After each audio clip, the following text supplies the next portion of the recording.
Imam Al-Baqir mempunyai nama asli Muhammad bin Ali Zainal Abidin bin Husain bin Ali bin Abi Thalib, atau lebih dikenal dengan nama Sayyid Muhammad Al-Baqir. Beliau lahir di Madinah pada tahun 57 Hijriah, tepatnya beliau lahir pada hari Jumat, 12 Safar 57 Hijriah, 657 Masehi, yang kemudian tumbuh menjadi seorang ulama besar, seorang waliullah.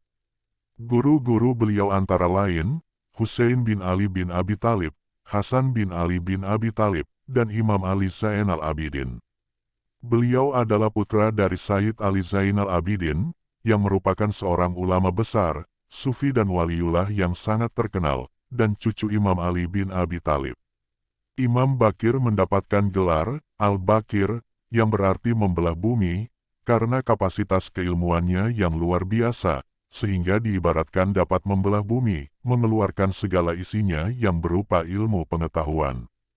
Nama Al-Baqir cukup mulia, karena Rasulullah pernah berpesan kepada salah seorang sahabat, yakni Jabir bin Abdullah Al-Ansari, bahwa hampir tiba masa lahirnya putra cucu Husain. Namanya mirip namaku, ia gemar menuntut ilmu. Jika engkau melihatnya, sampaikan salamku kepadanya. Ketika Jabir bertemu Al-Baqir, beliau pun menyampaikan salam Rasulullah tersebut. Beliau juga dikenal sebagai ahli hadis, khususnya hadis-hadis yang diriwayatkan dari Imam Hasan, Husain, Aisyah, Ummu Salamah, Ibnu Abbas, Ibnu Umar, Abu Said, Jabir, Samurah bin Jundub, Abdullah bin Ja'far, Said bin Musayyab, dan para ulama terkemuka lainnya. Tradisi periwayatan hadis ini dilanjutkan oleh putranya, Ja'far as-Shadiq, juga saudara-saudaranya yang lain. Beliau wafat pada tahun 114 Hijriah, makam beliau berada di pemakaman Baqi Madinah di sebelah ayahnya. Beliau berwasiat agar dikafani dengan gamis yang biasanya beliau pakai untuk salat. Itulah sekilas sejarah tentang Imam Al-Baqir. Selanjutnya kita masuk pada kutipan mutiara kata-kata bijak yang pernah diucapkan oleh Imam Baqir. Kata-kata sangat penuh dengan makna mendalam dan pelajaran yang bisa kita ambil hikmahnya. Untuk itu marilah kita simak bersama-sama. Selamat mendengarkan. Kuwasiatkan 5 hal kepadamu. 1. Jika engkau dizalimi, jangan berbuat zalim. 2. Jika mereka mengkhianatimu, janganlah engkau berkhianat. 3. Jika engkau dianggap pembohong, janganlah marah. 4. Jika engkau dipuji, janganlah gembira. Dan 5. Jika engkau dicela, kontrollah dirimu. Alangkah mungkin orang yang tamak kepada dunia akan mendapatkannya di dunia. Akan tetapi, ketika ia mendapatkan seluruhnya, dunia itu akan menjadi bala baginya, dan ia menjadi sengsara karenanya. Dan alangkah mungkin seorang membenci urusan akhirat. Akan tetapi, ia dapat menggapainya kemudian, dan ia hidup bahagia karenanya. Tiada keutamaan seperti jihad dan tiada jihad, seperti menentang hawa nafsu. Ambillah nasihat baik dari orang yang mengucapkannya meskipun ia tidak mengamalkannya. Jika sesuatu digabung dengan yang lain, tidak ada gabungan yang lebih indah dari kesabaran yang digabung dengan ilmu. Kesempurnaan yang paling sempurna adalah tafakuh mendalami agama, sabar menghadapi musibah dan ekonomis dalam mengeluarkan biaya hidup. 3 hal adalah kemuliaan dunia dan akhirat, memaafkan orang yang menzalimimu, menyambung tali persaudaraan terhadap orang yang memutuskannya, dan sabar ketika engkau diperlakukan sebagai orang bodoh. Sesungguhnya Allah membenci seseorang yang meminta-minta kepada orang lain berkenaan dengan kebutuhannya, dan menyukai hal itu jika ia meminta kepadanya. Sesungguhnya ia suka untuk diminta setiap yang dimilikinya. Seorang alim yang dapat dimanfaatkan ilmunya, lebih utama dari 70.000 abid. Seorang hamba bisa dikatakan alim jika ia tidak iri kepada orang yang berada di atasnya, dan tidak menghina orang yang berada di bawahnya. Jika mulut seseorang berkata jujur, maka perilakunya akan bersih. Jika niatnya baik, maka rezekinya akan ditambah, dan jika ia berbuat baik kepada keluarganya, maka umurnya akan ditambah.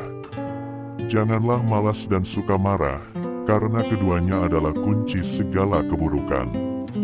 Barang siapa yang malas, ia tidak akan dapat melaksanakan hak orang lain, dan barang siapa yang suka marah, maka ia tidak akan sabar mengemban kebenaran. Orang yang paling menyesal di hari kiamat adalah orang yang berbicara keadilan, dan ia sendiri tidak melaksanakannya.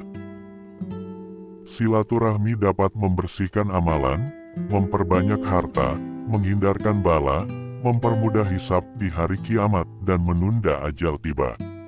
Ucapkanlah kepada orang lain kata-kata terbaik yang kalian senang jika mereka mengatakan itu kepadamu.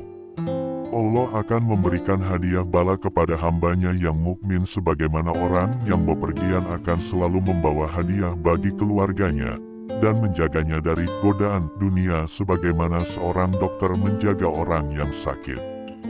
Bersikaplah wara, berusahalah selalu, jujurlah, dan berikanlah amanat kepada orangnya, baik ia adalah orang baik maupun orang fasik. Seandainya pembunuh Sayyidina Ali bin Abi Thalib menitipkan amanat kepadaku, niscaya akan kuberikan kepadanya. Ghibah adalah engkau membicarakan aib yang dimiliki oleh saudaramu, yang Allah telah menutupnya sehingga tidak diketahui oleh orang lain, dan menuduh adalah engkau membicarakan aib yang tidak dimiliki olehnya. Allah membenci pencela yang tidak memiliki harga diri. Engkau dapat dikatakan rendah hati jika engkau rela duduk di sebuah majelis yang lebih rendah dari kedudukanmu, mengucapkan salam kepada orang yang kau jumpai, dan menghindari debat meskipun engkau benar. Ibadah yang terbaik adalah menjaga perut dan kemaluan. Tidak akan bermaksiat kepada Allah orang yang mengenalnya. Ketika Allah menciptakan akal, Ia berfirman kepadanya, "Kemarilah." Ia pun menghadap. Ia berfirman kembali, "Mundurlah." Ia pun mundur. Kemudian Ia berfirman, "Demi kemuliaan dan keagunganku, aku tidak pernah menciptakan makhluk yang lebih kucintai darimu, dan aku tidak akan menyempurnakanmu kecuali bagi orang yang kucintai." Semua perintah, larangan, siksa dan pahalaku tertuju kepadamu. Sesungguhnya Allah akan menghisap hamba-hambanya pada hari kiamat sesuai dengan kadar akal yang telah dianugerahkan kepada mereka di dunia. Sesungguhnya pahala orang yang mengajarkan ilmu adalah seperti pahala orang yang belajar darinya, dan ia masih memiliki kelebihan darinya. Oleh karena itu, pelajarilah ilmu dari ahlinya dan ajarkanlah kepada saudara-saudaramu sebagaimana ulama telah mengajarkannya kepadamu. Barang siapa yang mengeluarkan fatwa tanpa ilmu yang cukup, maka ia akan dilaknat oleh malaikat rahmat dan azab serta dosa orang yang mengamalkan fatwanya akan dipikul olehnya. Orang yang mencari ilmu dengan tujuan mendebat ulama lain, mempermalukan orang-orang bodoh atau mencari perhatian manusia, maka bersiap-siaplah untuk menempati neraka. Kepemimpinan tidak berhak dimiliki kecuali oleh ahlinya. Faqih yang sebenarnya adalah orang yang zahid terhadap dunia, rindu akhirat dan berpegang teguh kepada sunnah Rasulullah. Sesungguhnya Allah Azza wa Jalla menyukai orang-orang yang suka bergurau dengan orang lain dengan syarat tanpa cela-mencela. 3 kriteria yang penyandangnya tidak akan meninggal dunia kecuali ia telah merasakan siksanya: kesaliman, memutuskan tali silaturahmi, dan bersumpah bohong, yang dengan sumpah tersebut berarti ia telah berperang melawan Allah. Sesuatu yang paling utama di sisi Allah adalah engkau meminta segala yang dimilikinya. Demi Allah, seorang hamba tidak berdoa kepadanya terus-menerus kecuali ia akan mengabulkannya. Sesungguhnya Allah mencintai hamba yang banyak berdoa. Oleh karena itu, berdoalah pada waktu asyar hingga matahari terbit, karena pada waktu itu pintu-pintu langit terbuka, rezeki-rezeki dibagikan dan hajat-hajat penting dikabulkan. Doa yang paling cepat dikabulkan adalah doa seorang hamba untuk saudaranya tanpa sepengetahuannya. Semua mata pasti akan menangis pada hari kiamat kecuali 3 mata, mata yang bangun malam di jalan Allah, mata yang menangis karena takut kepadanya dan mata yang tidak pernah melihat hal-hal yang diharamkan oleh Allah. Perumpamaan orang yang tamak bagaikan ulat sutra. Ketika sutra yang melilitnya bertambah banyak, sangat jauh kemungkinan baginya untuk bisa keluar sehingga ia akan mati kesedihan di dalam sarangnya sendiri. Hamba yang paling celaka adalah hamba yang berwajah dan bermulut dua. Ia memuji saudaranya di hadapannya dan menghibahnya di belakangnya. Jika saudaranya itu dianugerahi nikmat, ia iri, dan jika ia ditimpa musibah, ia menghinanya. Sekian dulu sahabat bijak semua. Kutipan kata-kata bijak terbaiknya dari salah seorang tokoh dunia. Ketemu lagi pada video kami selanjutnya. Dengan kata-kata bijak yang makin buat kita bijak, terinspirasi, dan termotivasi dalam menjalankan kehidupan kita sehari-hari.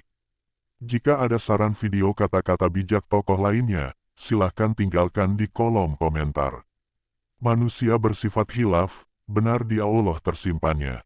Selalu bijak, selalu bersemangat, selalu berbahagia. Terima kasih. Wassalamualaikum warahmatullahi wabarakatuh.